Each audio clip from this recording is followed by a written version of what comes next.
It's this information is so fascinating, and I think that we don't realize the power that we hold in our own hands as individuals over this complex issue.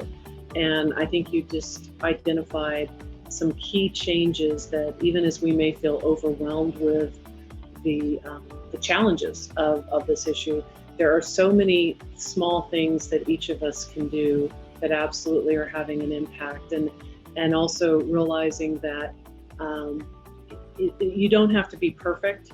You don't, to your point, we get that question a lot. Well, I still like to color my hair, or, I still want to do this. Well, that, just do what you can, reduce those chemical exposures where you can, and be confident and know that that is going to make a difference, and that it is making a difference in this strategy, in this philosophy of prevention, right? Yeah. Let's not wait to develop a cure. Let's start now with all those steps we can take for prevention.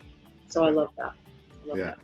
Well, and I modify what you said just a little bit. Yep. What each of us does, if we were doing it in isolation, has very little impact.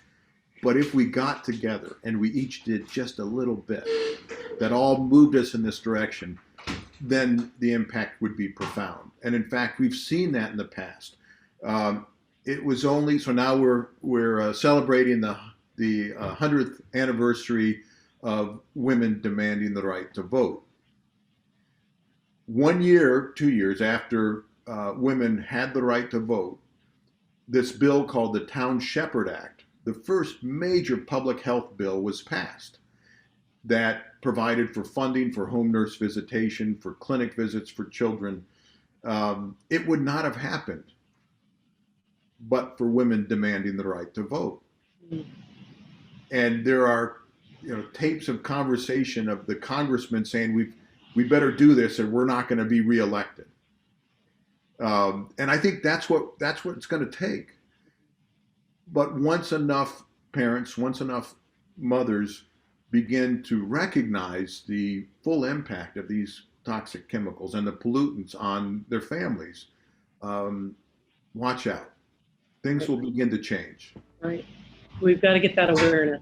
That's the number one step, is getting that awareness, that recognition of the issue. Yeah. Yep, agreed.